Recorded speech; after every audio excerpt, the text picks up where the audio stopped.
Assalamualaikum warahmatullahi wabarakatuh. Kembali lagi dengan saya Mas Alan di channel siaran cerita mistis. Untuk kali ini saya akan menceritakan sebuah cerita yang berjudul Kematian yang Tak Wajar. Cerita ini ditulis oleh akun Facebook bernama Yoshiroshi. Bagi teman-teman yang ingin membaca langsung ceritanya, nanti silakan saja kunjungi linknya yang akan saya sertakan di kolom deskripsi.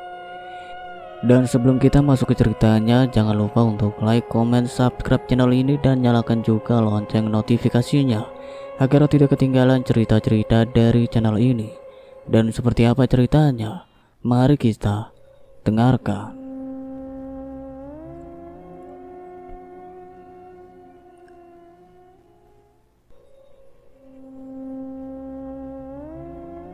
Pak, Mama mau lahiran di rumah mamaku.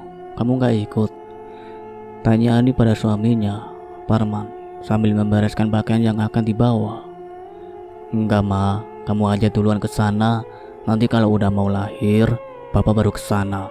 Lagian Bapak gak bisa tinggalkan pekerjaan Bapak, ujarnya sambil menghisap rokok yang berada di sela jari tangannya.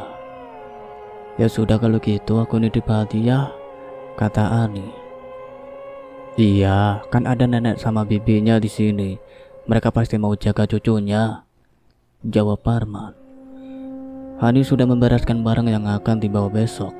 Sambil mengelus perutnya yang semakin membesar, Hani mulai membaringkan tubuh lelahnya di antara Parman dan anaknya, Hadi, anak ketiga dari suami yang ketiga.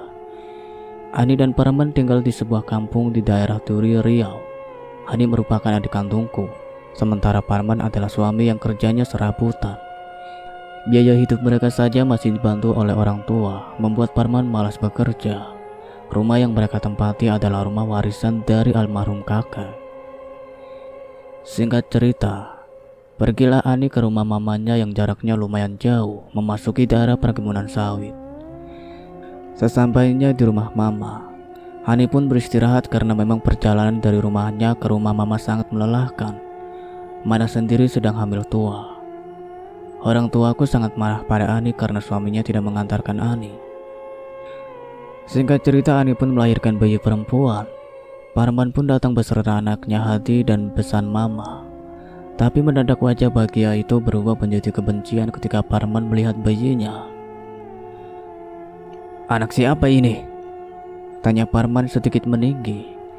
Ya anak kita lah, Pak. Kok kamu kayak gak seneng gitu? Tanya Ani heran melihat Parman seperti itu. Ah, bukan. Wajahnya tidak mirip dengan Bapak. Nek bukan anak Bapak, Mama udah selingkuh, kata Parman marah. Astagfirullah, Mama gak selingkuh, Pak. Selama ini Mama selalu sama Bapak, tidak ada yang lain, kata Ani. Ia tidak percaya suaminya berkata seperti itu. Kalau tidak selingkuh, mengapa wajahnya tidak mirip? Lihat tadi, dia mirip dengan Bapak, sedangkan ini tidak, malah mirip dengan ayah mertua. Kamu selingkuh dengan ayah mertua kan? Bapak tak mau mengakui anak ini sebagai anak Bapak. Terserah mau dibunuh atau dikasihkan ke orang. Bapak tidak mau anak ini tinggal bersama kita. Titik. Parman langsung menggendong Hadi dan meninggalkan Ani yang mulai menitikkan air mata. Ia tidak menyangka suaminya tidak mau mengakui anak yang ia lahirkan. Mertua Ani hanya diam saja melihat kejadian itu. Memang dari awalnya orang tua Parman tak menyetujui pernikahan mereka. Melihat hal itu, Mama Kram melihat menantunya. Ya udah, biar Mama yang urus anak ini. Bagaimanapun ini cucu Mama, kata Mama sembari menenangkan perasaan Ani. Ani tak habis pikir dengan suaminya. Hanya karena wajah anak tidak mirip dengan Parman, ia tak mau mengakuinya sebagai anak. Malah menuduh Ani berselingkuh dengan ayah yang merupakan ayah tiri aku dan Ani adikku. Dari pernikahan Mama dengan ayah tiriku, aku memiliki 4 adik tiri, 2 laki-laki dan 2 perempuan. Tapi saat Mama mengandung anak yang keempat, Mama mengalami keguguran. 2 minggu pasca melahirkan, Ani pulang bersama suami dan anaknya, tapi tanpa bayi yang baru saja dilahirkan. Mertua Ani sudah pulang duluan.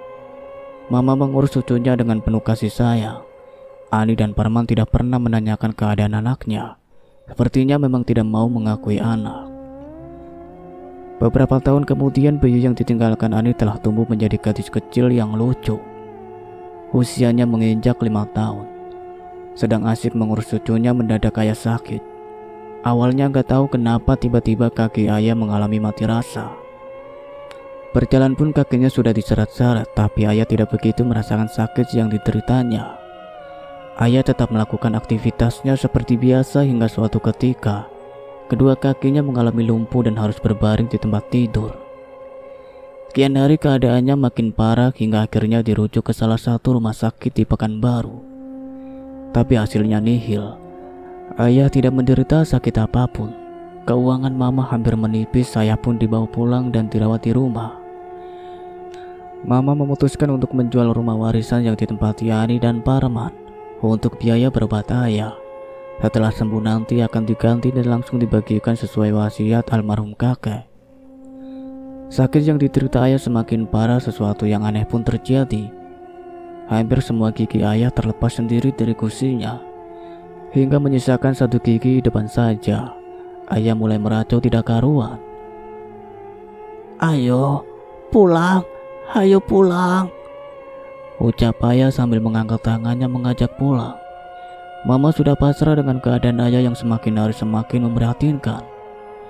Suatu ketika ayah menjatuhkan tubuhnya dari tempat tidur. Ia berusaha menggeser tubuhnya untuk keluar dari kamar.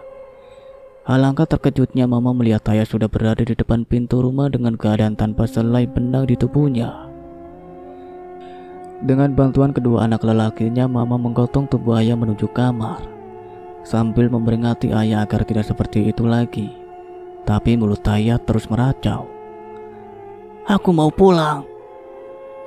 Tak terasa ada bulir bening di sudut mata mama. Tiba-tiba mama menelponku dan menceritakan tentang ayah.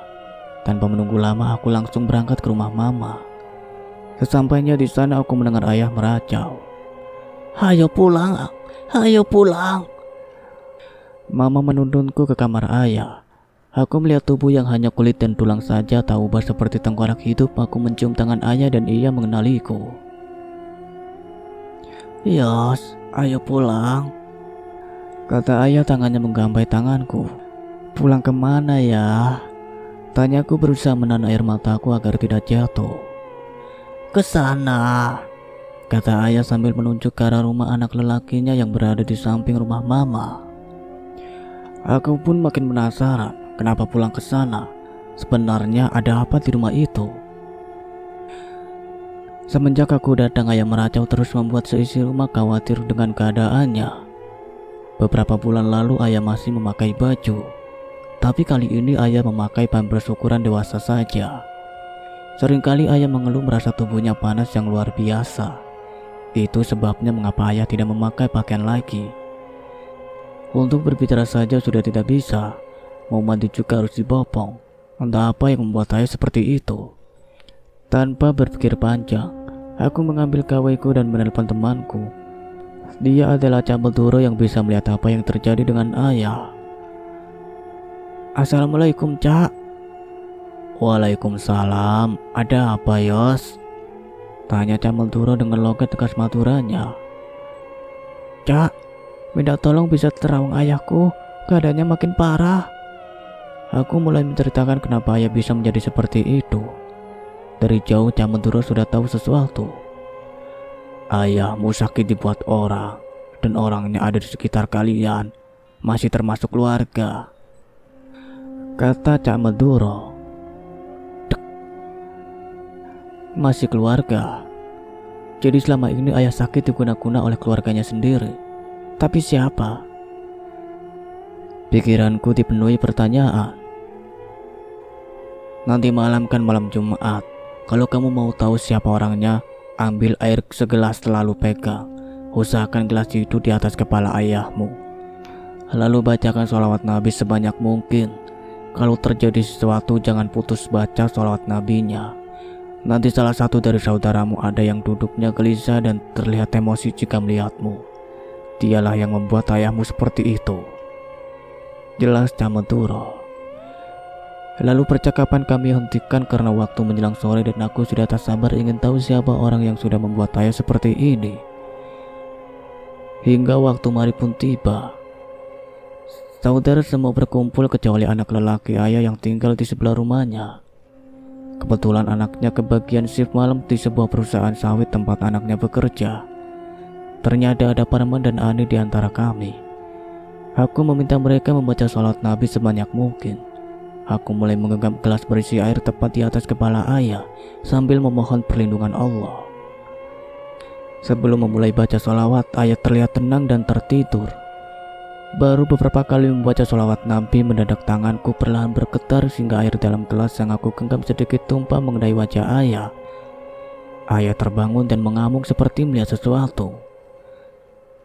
Jangan, gak mau ikut. Teriak ayah sambil tangannya mencoba mengusir sesuatu yang dilihatnya. Ayah mengamuk saat kami semua membaca sholawat. Adikku memegangi kaki dan tangan ayah. Aku berusaha fokus dengan membaca sholawat sembari dalam hati memohon ditunjukkan apa yang membuat ayah mengamuk.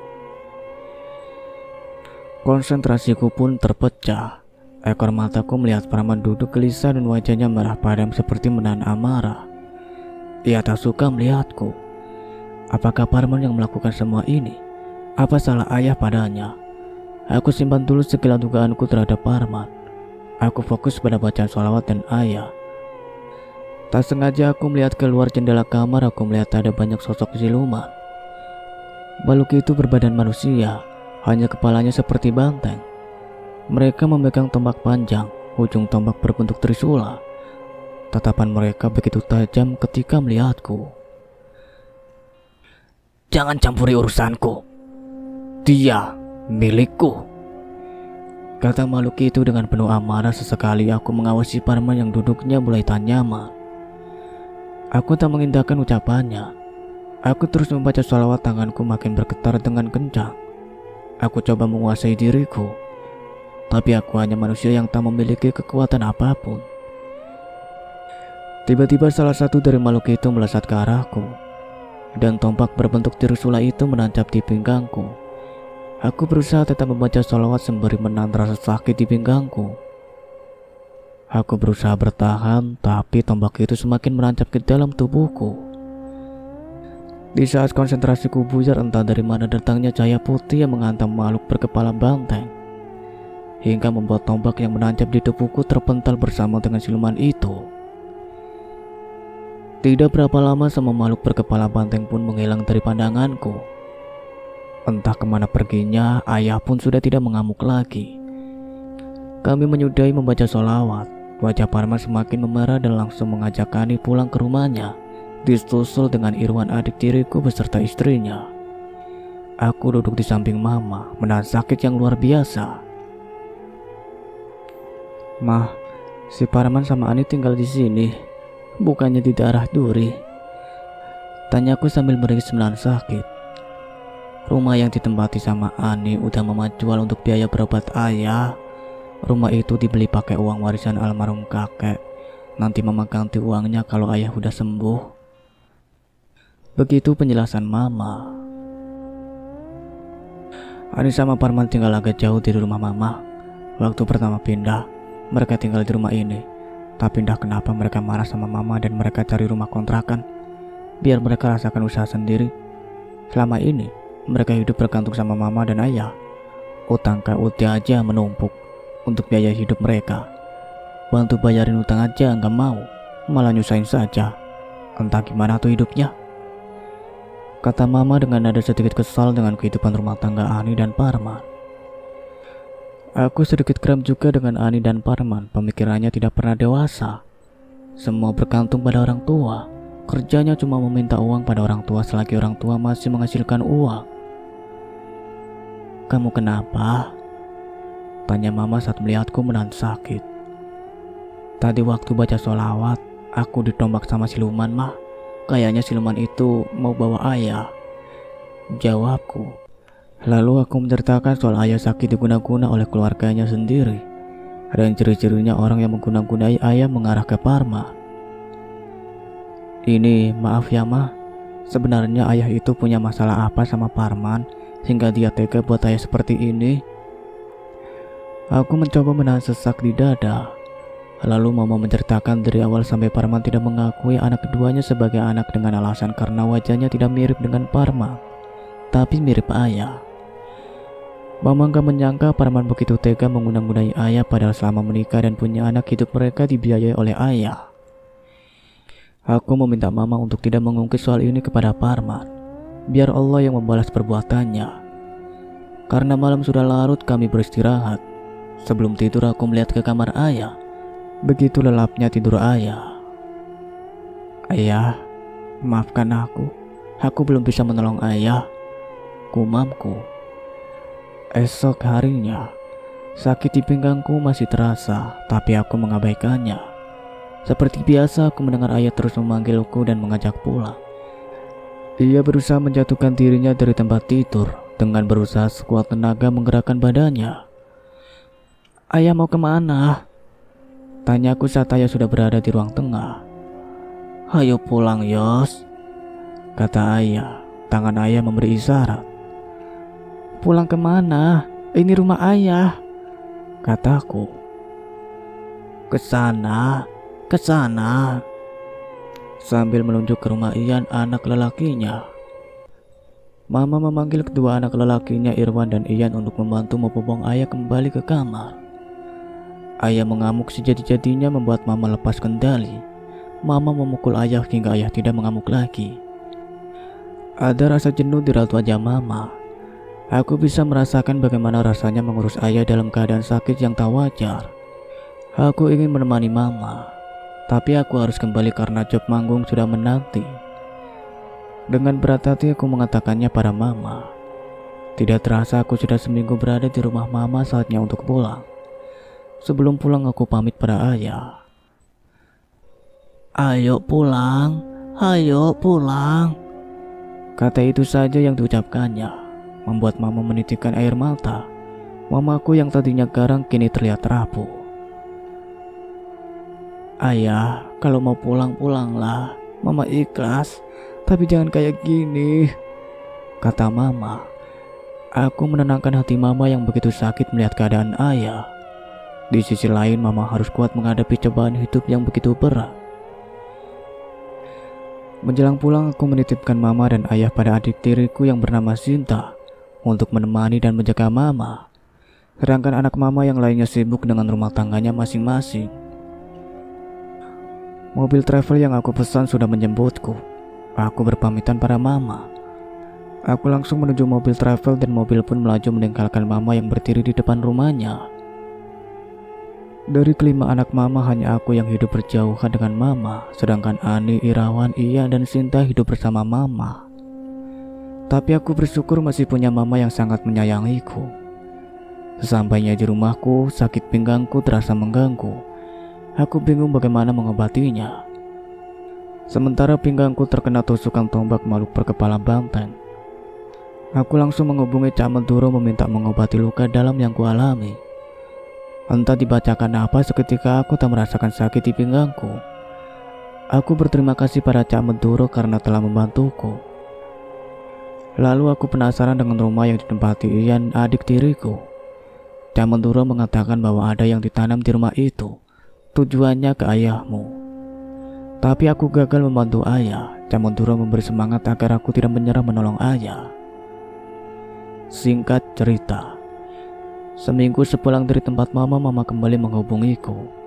Ada 10 panggilan tak terjawab dari mama. Aku mencoba menghubungi mama kembali. Takut terjadi sesuatu dengan mama, terutama ayah. Assalamualaikum, Mah. Waalaikumsalam, Nak. Kok gak diangkat telepon dari mama? Tanya mama. Maaf, tadi lagi pergi keluar sebentar. Ada apa, Mah? Aku berharap ada kabar baik tentang ayah. Yos, kamu bisa ke rumah mama. Keadaan ayah makin parah. Takutnya ayah mau buang tabiat. Terdengar isak tangis mama yang agak tertahan. Mama gak boleh ngomong gitu. Ayah pasti sembuh, kataku mencoba menenangkan mama. Tapi ayah ngomongnya udah ngaco. Kamu cepat kemari ya, Nak. Besok mama tunggu di rumah, pinta mama. Ya udah, Besok Iyos ke sana, mama banyak berdoa buat kesembuhan ayah ya. Aku coba tenangkan hati mama. Iya nak, jangan lupa besok harus berangkat ya. Iya ma. Setelah menutup percakapan kami, aku pun segera mengcancel job manggung yang sudah aku terima. Aku membereskan pakaian yang akan dibawa ke tempat mama. Aku pun sudah memesan mobil travel yang kemarin aku tumpangi seminggu yang lalu. Keesokan paginya, aku sudah dijemput dan mobil travel melaju menuju tempat tujuanku ke rumah mama. Di sepanjang jalan mama menelponku untuk mengetahui posisiku di mana. Menempuh perjalanan 5 jam akhirnya aku sampai di rumah mama. Begitu masuk ke ruang depan, ayah sudah terbaring lemah di atas kasur. Di tangannya terpasang jarum infus, sudah menghabiskan 2 botol infus agar ayah ada sedikit tenaga. Yang memprihatinkan adalah mulut ayah sudah tak bisa ditutup lagi, gusinya terlihat membusuk dan gigi yang tersisa hanya satu menempel ke bagian bibir seperti dilem. Jadi antara gusi dan bibir sudah menyatu. Makanya mulut ayah tak bisa ditutup lagi. Lidahnya pun semakin pendek hingga menutupi rongga tenggorokannya. Sesekali ayah menggerang kesakitan karena susah untuk menggerakkan bibirnya. Saat aku datang, keadaan ayah sangat memprihatinkan. Di hari kedua keadaan ayah makin lemah. Ayah pun sudah tidak terdengar lagi suaranya, hanya arangan saja. Betapa hati ini pilu melihat orang yang dulunya gagah, tanpa kenal lelah menafkahi keluarga, tanpa ada daya. Aku coba sembunyikan perasaanku. Aku fokus dengan keadaan ayah. Sesekali ku memberi minum sesendok demi sesendok pada ayah. Mulutnya masih tetap menganga. Terlihat rongga mulutnya yang mulai membusuk dan mengeluarkan bau yang tak sedap. Aku beri minyak wangi agar tak tercium bau tak sedap. Selepas maghrib aku dan mama sedang menemani ayah. Yos, sebelum kamu kemari, ayah kepengen pakai sepatu putih punya Ian. Tapi mama belum bilang sama Ian, kata mama. Bilang aja ma ke Ian, kita nggak tahu umur. Apa yang ayah mau usahakan dikabulin ya ma. Aku merasakan firasat kalau umur ayah tak lama lagi. Gak bisa aku bayangkan seandainya esok atau lusa ayah pergi meninggalkan kami. Bagaimana nasib mama? Sementara anak-anaknya saja mulai menjauhi mama. Mama memanggil Ian dan mengutarakan keinginan ayahnya. Tanpa waktu lama Ian sudah membawa sepatu yang dimaksud dan langsung dipakaikan ke kaki ayah. Lalu Ian dan mama dengan usaha payah berusaha membuat ayah berdiri. Betapa inginnya ayah memakai sepatu milik anak lelakinya. Perlahan ayah dibaringkan kembali. Aku melihat mama menangis sambil membelai kepala ayah dengan kasih sayang. Ada kerinduan di wajah mama akan sosok suami dan ayah dari anak-anaknya. Bagiku begitu memilukan. Dengan bantuan cairan infus ayah masih bisa bertahan. Ayah tertidur dengan keadaan mulut terbuka. Aku beri beberapa sendok air minum ke mulut ayah. Tapi air itu tidak mengalir ke tenggorokannya, malah menggenang di rongga mulutnya yang membusuk. Kemudian mama mengambil tisu yang ada di dekat kasur ayah. Dimasukkan tisu itu ke mulut ayah agar bisa menyerap air yang menggenang di rongga mulut ayah, supaya tidak bertambah busuk. Malam itu, kami bergantian menjaga ayah yang tertidur dengan memakai sepatu yang diinginkannya. Di hari ketiga, tidak seperti biasanya rumah mama dikunjungi oleh tetangga yang ingin menjenguk ayah. Hingga menjelang siang sebelum ada orang yang menjenguk, mama bermaksud akan memberikan bedak tabur ke bagian punggung ayah. Saat aku membantu mama untuk memiringkan tubuh ayah, astagfirullah, bagian punggung ayah melepuh dan memerah seperti udang yang direbus. Ketika aku sentuh punggungnya terasa panas seperti daging yang terpanggang bara api. Dengan penuh kesabaran mama memberikan bedak tabur ke punggung ayah. Diusapnya perlahan untuk memberikan rasa nyaman. Ya Allah, begitu berat cobaan buat mama. Menjelang malam, aku dan mama berjaga menemani ayah. Sesekali aku mendekati ayah, ia masih kuat untuk bertahan. Aku bisa merasakan bagaimana bertahan hidup melawan penyakit yang menurutku tidak wajar ini. Hanya aku dan Sinta yang menemani mama menjaga ayah. Sementara Irwan, Ian, dan Ani hanya sesekali datang melihat kondisi ayah. Di hari keempat, Andi memberitahukan mama untuk mencari daun kelor, kemudian baca sholawat Nabi 3 kali. Lalu dipukulkan ke setiap bagian tubuh ayah sebanyak 3 kali, dimulai dari bagian kaki hingga kepala. Tanpa pikir panjang, aku dan Sinta mencari tetangga yang mempunyai pohon kelor. Kami meminta daun kelor dengan alasan akan dibuat sayur untuk dimakan. Kami takut jika alasannya untuk obat, malah nanti orang menduga yang tak baik. Setelah mendapatkan yang kami cari, kami segera pulang, berharap keadaan ayah akan membaik. Sesampainya di rumah, aku langsung ambil air wudhu, ku ambil beberapa tangkai daun kelor. Dibacakan sholat Nabi 3 kali, lalu aku pukul telapak kaki ayah 3 kali. Begitu seterusnya sampai ke bagian kepala. Saat dipukul daun kelor, ayah mengerang kesakitan. Sebenarnya aku tak tega, tapi harus aku lakukan. Mama menuntut ayah beristighfar. Selama 2 hari aku melakukan itu pada tubuh ayah, berharap ayah bisa lebih baik, tapi ternyata tidak. Suara ayah nyaris tak terdengar lagi. Hanya bisa mengedipkan mata jika mama atau siapapun yang berbicara pada ayah. Mama sudah pasrah dengan keadaan. Jika memang ayah akan diambil nyawanya saat itu juga, mama sudah mengikhlaskannya. Mama tidak tega melihat penderitaan ayah yang semakin hari semakin menyesakkan dada. Menjelang sore, adik tiriku Sinta sedang selfie dengan ayah. Sinta begitu merindukan sosok ayah yang selalu melindunginya. Tak kala Sinta melakukan kesalahan, ayah selalu menasihatinya. "Ayah, Sinta kangen bercanda sama ayah. Maafin Sinta, belum bisa jadi anak yang bisa dibanggakan. Ayah cepat sembuh ya." Begitu ucapan Sinta sambil mencium pipi ayah. Aku lihat ada bulir bening di kedua mata Sinta. Tiba-tiba ayah merespon ucapan Sinta. Mata ayah berkaca-kaca seakan ia ingin mengungkapkan bahwa ia merindukan masa saat bercanda dengan mama dan anak-anaknya. Aku menantangi melihat pemandangan yang memilukan. Malam pun tiba. Udara di ruang tengah terasa berbeda. Hawanya sangat panas. Aku berfirasat akan terjadi sesuatu. Tapi entah apa, ayah tertidur pula seperti biasa. Badannya kurus kering menyisakan kulit dan tulang saja. Wajah ayah menghitam, mulutnya ditutupi dengan masker agar tidak dihinggapi lalat. Malam mulai larut. Aku dan mama mulai tertidur dan berharap akan ada keajaiban untuk ayah. Di hari ke-7, aku masih menjaga dan menemani ayah. Sesekali aku pukulkan daun kelor ke tubuh ayah. Aku beri ayah minum sesendok demi sesendok ke langit-langit mulutnya.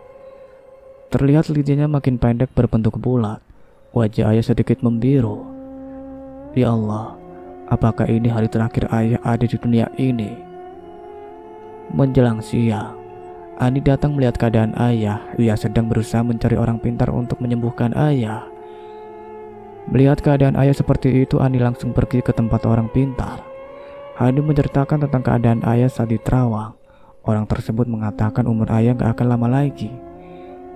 Orang itu memberikan air yang diberi bunga kantil, bunga mawar dan kenanga, kemudian dibacakan sesuatu. Dimasukkan ke plastik kecil setelah diberikan kepada Ani. Orang pintar itu berpesan agar air itu meminumkan ke ayah dengan membaca sholawat. Ani kembali datang dengan mata sembab seperti habis menangis. Dia menceritakan kalau umur ayah sudah tidak lama lagi. Aku dan mama tidak memberitahu Sinta, takut jiwanya terguncang. Ani memberikan air pemberian dari orang pintar tersebut dan kutuangkan ke gelas. Aku ambil sesendok air, aku bacakan sholawat Nabi, lalu diberikan ke mulut ayah.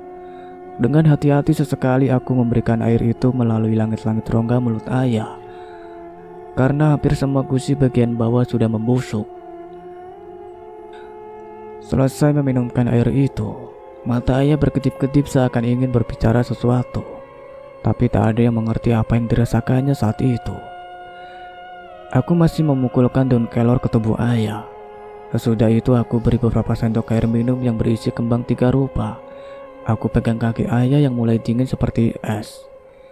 Ketika sedang asyik ngobrol bareng, tiba-tiba aku, Ani, dan mama merasakan kantuk yang luar biasa. Akhirnya kami semua tertidur mengelilingi ayah yang saat itu sedang tertidur. Tiba-tiba aku dibangunkan Ani yang begitu panik karena ayah mulai drop. Bergegas aku melihat ayah. Nafas saya mulai tersengal-sengal. Aku pegang kakinya, sudah dingin sekali.